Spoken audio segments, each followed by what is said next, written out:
Salut à tous, ça y est, Impulsion Louange a sorti son premier single, Emmanuel. Et on est super contents, on se réjouit, c'est vraiment une bonne nouvelle. Et aujourd'hui, je voudrais faire une interview de la personne qui a écrit ce chant, de la personne qui l'a composé. Je veux parler de Jani Piagnandi, qui est la leader, la pasteur d'Impulsion Louange, donc qui est le groupe de louange de l'Église Impulsion.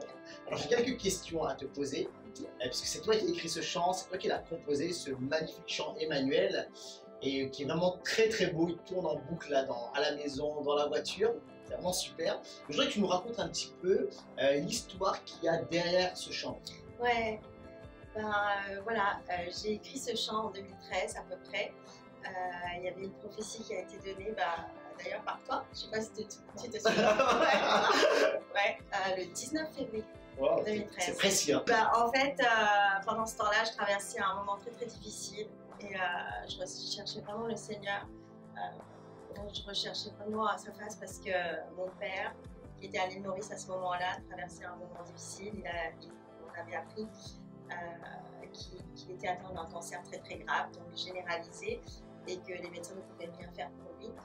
Et moi, j'ai appris cette nouvelle, j'étais complètement anéantie. Et je recherchais vraiment la face de Dieu, pour savoir, en fin de compte, j'avais plein de questionnements, la mort, la vie, etc. Tu as donné cette parole concernant, en fait, j'allais écrire, la prophétie disait que j'allais écrire un chant qui va bénir la francophonie là. Et en fin de compte, même moi, à ce moment-là, je ne m'attendais pas à ce que j'écrive quoi que ce soit. J'ai tellement dans mon petit monde et que à ce moment-là, je ne m'imaginais même pas en fait quoi écrire, mais à un moment donné, les mots sont venus vraiment d'une façon incroyable.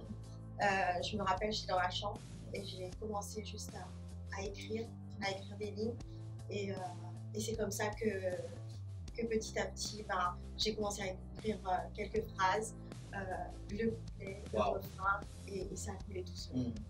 Justement, quand on écoute ce chant, on lit les paroles, moi c'est vraiment un chant d'encouragement. Tu sais, c'est un chant qui parle à tous ceux qui se disent est-ce que Dieu est avec moi? Et est-ce que tu peux nous expliquer en quoi ce chant peut être un encouragement pour ceux qui l'écoutent, pour ceux qui le chantent? Parce que quand on chante ce chant, c'est vraiment un chant qui nous porte. Et peut-être pour ceux qui se disent est-ce que Dieu est avec moi dans ces circonstances, dans cette saison? Qu'est-ce que tu peux leur dire? Comment ça peut être une bénédiction ce chant? En fait, même moi je traversais ce moment-là. Donc du coup, pour moi, c'était vraiment le désert. Et quand j'ouvrais ma Bible, ce qui m'a inspiré, c'était Exode 15. Exode 15 qui parle d'Israélites qui chantent des cantiques au Seigneur et qui parle de toute cette dimension de la puissance de Dieu, la puissance de Dieu dans nos détresses. Les Israélites n'ont pas arrêté de chanter, n'ont pas arrêté de louer Dieu dans leur détresse, dans leur désert. Et en fin de compte, c'est ça qui m'a inspiré, en tout cas pour les couplets et tout, on va dire le premier et le deuxième couplet, en fin de compte, ça parle de ça. Et ensuite, psaume 27 qui dit de qui aurais-je peur, de qui aurais-je crainte. Et du coup, c'est ça qui m'a inspiré et qui est venu comme ça, comme un flash dans ma tête. En fait, Emmanuel, Dieu est avec toi. C'est ça. C'est vraiment un chant, moi je crois, qui peut encourager des gens là, qui traversent le désert. C'est ça, c'est vraiment un chant qui te porte, qui change l'atmosphère, même si un chant qui proclame qu'il va y avoir la victoire. Exactement, exactement. C'est une déclaration même. C'est une déclaration dans nos déserts et dans nos moments difficiles.